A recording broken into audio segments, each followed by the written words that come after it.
class, here is your week 4 video part 2, which is on the extreme value theorem. The extreme value theorem.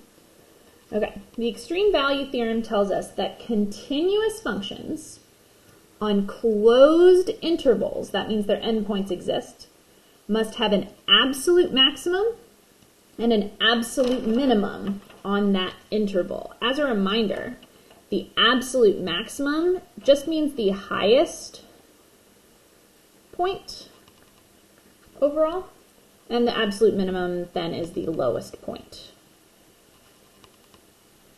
overall. So we're just talking about the very highest and the very lowest points on the function. In general, you will be looking at f of x, you'll be looking at f prime of x, not f of x. However, we're going to take a moment to look at f of x to get some background understanding here. So we're going to look at two functions, and we're going to look for their absolute maximum and absolute minimum, which is their highest and lowest overall point. Okay, so we've got these two functions here, two different functions, f of x and g of x. Okay, f of x has its absolute maximum right here at -6. This is the absolute maximum, because that's as high as f of x gets. It doesn't get any better.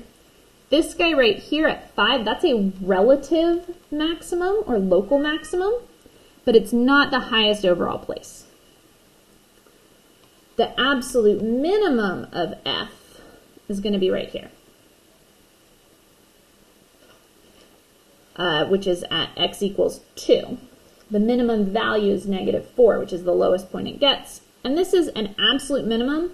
It's also a relative minimum. So this is only an absolute maximum.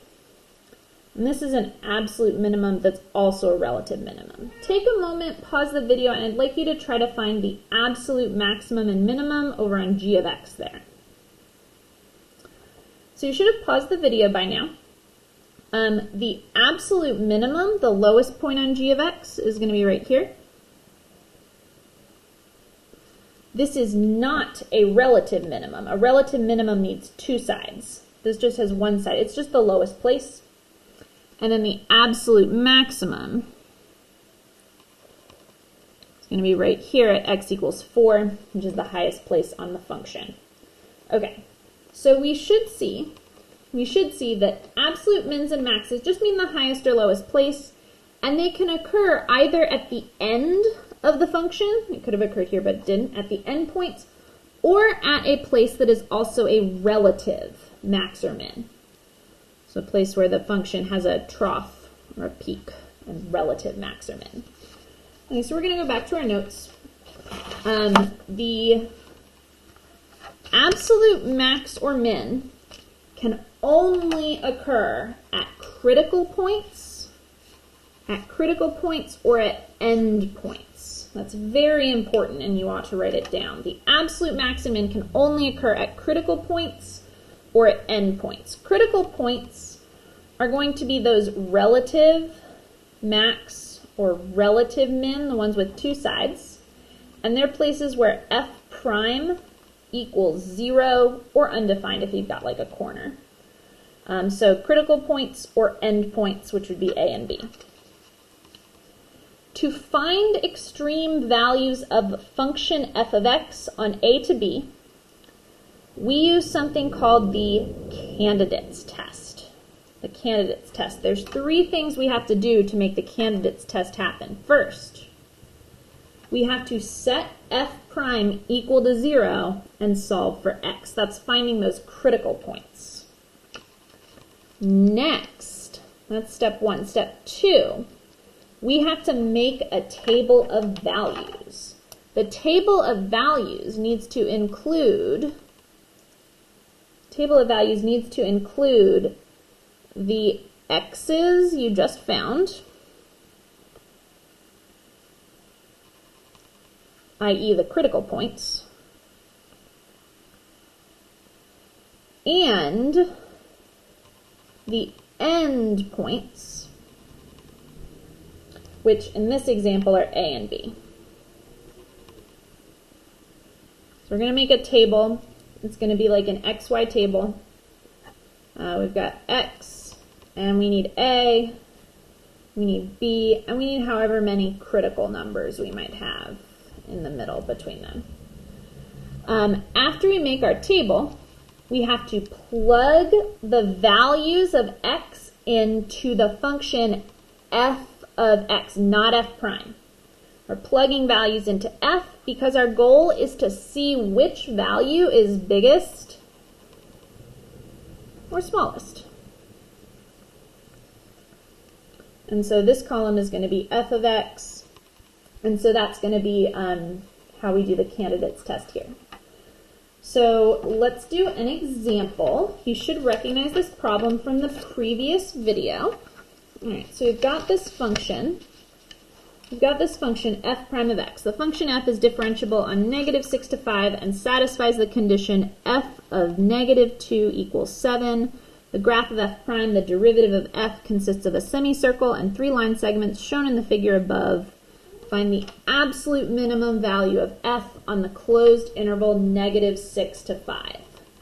Okay, so the first thing that I want to do is I want to set f prime equal to 0 and solve for x. That's pretty easy here because this is actually f prime. So if I'm finding a min or max, I set f prime equal to 0 and solve. Okay, so we're going to say f prime of x equals 0. This occurs at, okay, so this is f prime. I just need where this graph equals 0. It's going to be right there. Right there, and that's an endpoint, but it kind of counts. Okay, so this is -2 and 2. This occurs at x equals -2 and x equals 2. And I mean kind of x equals 5, but that's also an endpoint. Okay, so I set f prime equal to 0. I set f prime equal to 0 and I solve for x. Next I'm going to make a table of values. Okay, so make my table here. I've got x, and the function I'm finding the minimum of is f. So that needs to go here, f of x. Okay, f of x, and I need my endpoints, which are -6 and 5. And then in between them, I need my critical points, and that's only these places where I touch the x-axis, and that's going to be -2 and 2. Finally, I need to plug values into f of x to see which is biggest or smallest. But I don't have an f of x. So for a problem like this, we actually have to write an equation here for f of x. I've got this starting condition. As you should remember, we need to mark our starting location, which is -2, and we need to shade and sign our areas. So going forward, below is negative, above is positive, okay, and then going backwards and above, that's going to be negative. We found the areas in the last video. As a reminder, the area of this triangle here, base is 4, height is 2, 1/2 base height, that's going to be an area of -4. This is a semicircle with radius 2. Area of a semicircle is 1/2 pi r squared, so r squared is 4, so 4 pi, half of that is 2 pi, this area is -2 pi. And this area here, base is 3, height is 2, 1/2 base times 2 is 3. Okay. My formula for f of x, which I'm going to write in my table here, and you need to label your table with the formula, is going to be my starting height, which is 7, plus the integral from my starting location, -2, to whatever x I want, of the function that I'm integrating, that I'm finding the area of, is f prime. In this case, it's of t dt. Okay, so some of these values, or one of these values, we already know. F of -2, they gave it to us, that's 7. And it makes sense because we've got 7 plus the integral from -2 to -2. Okay, we didn't change anything there. Next, we're going to go for -6. So we've got 7 plus the integral from -2 to -6. -2 to -6 of f prime of t dt. So that's going to be 7, and we're going backwards here, 7 minus 4, which is 3. Okay. Next for 2, we've got 7 plus the integral from -2 to 2 of f prime of t dt. So that's 7, and then going forward, this is a negative amount, 7 minus 2 pi. 7 minus 2 pi right there. Okay, and last one, 7 plus the integral from -2 to 5 of f prime of t dt. Okay, so that's going to be 7, my starting point. Then I've got to subtract 2 pi. But then I've got to add back in 3. This is going to come out as 10. 10 minus 2 pi. Okay, and now I'm looking in the table for which one is biggest and which one is smallest. Okay, so 7 minus 2 pi. 2 pi is 6.28. 7 minus 6.7, that's going to be less than 1. And then 10 minus 2 pi, that's obviously bigger than 7 minus 2 pi. Okay, and 3, that's bigger than that. Okay, so it wants the absolute minimum. I need the smallest. I'm going to circle that in my chart, and I am going to label it the min. And for the sake of completeness, I can also label the max. 10 minus 6 is 4. That's going to be smaller than 7. This right here is the max. I didn't need that, but it's nice to label it. Finally, I'm going to write my statement. Okay, so the absolute minimum value of f of x is 7 minus 2 pi. This occurs at x equals 2. And I'm done. The table is my justification. Next, y'all are going to try it. Y'all are going to try it here. Okay, so I'm going to put up a function on the board. Go ahead and try it out. Yeah, I'll show you the answer choices. So go ahead and pause the video. You're going to want to try to work out this problem. Pause the video to work out the problem. This is a graph of the function f, which consists of 3 line segments. The function f is defined from 0 to 6, and g of x is this integral of f, and it wants the maximum value of g. So you pause the video and work this out. Okay, by this point, you should have paused the video to work out the problem. I'm going to give you a hint and another pause, and then I'll reveal the answer. Okay, so we know that g of x is the integral from 2 to x of f of t dt, and it wants the maximum of g. So I need to identify my starting point. Well, my starting point is 2. So I'm going to go to 1, 2 on the x-axis. I'm going to draw in my starting point. I'm going to draw in my starting point, and I'm going to shade and sign my areas. So I'm going to start by going forward. This little guy is positive. This area is negative. And then going backwards, this area is also negative. Okay. So go ahead and pause the video. Try to make that table. Okay. So to work out the solution, the first thing I want to do is find g prime. So say g prime of x equals 0.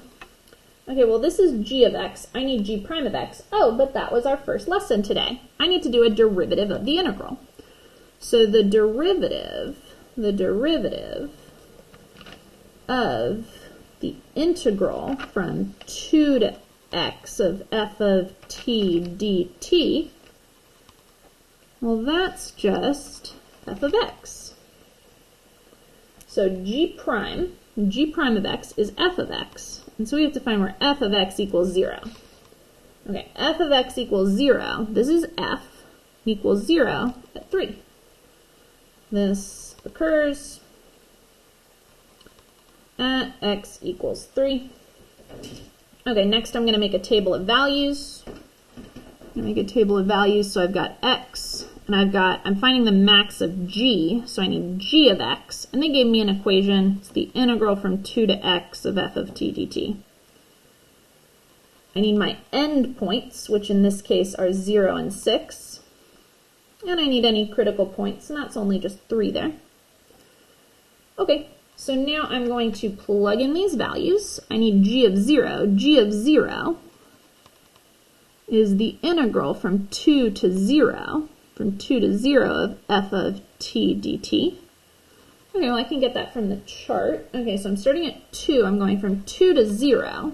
2 to 0. Okay, so this is a square. 2 by 2, the area is 4, but it's going backwards, so negative 4. Okay. G of 3 is going to be the integral from 2 to 3 of f of t dt.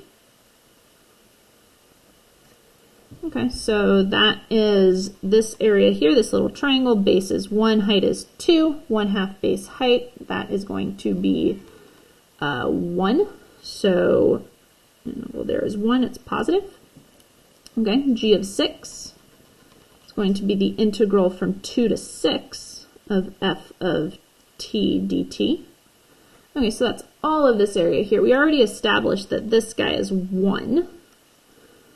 Okay, this guy balances out. This part here is going to be 1, and then this square here is 4. So this total area, all of this, is negative 5. So we're going to have 1 minus 5, which is negative 4. It wants the maximum value of g. That's going to be this one right here. And the values, the y value is 1.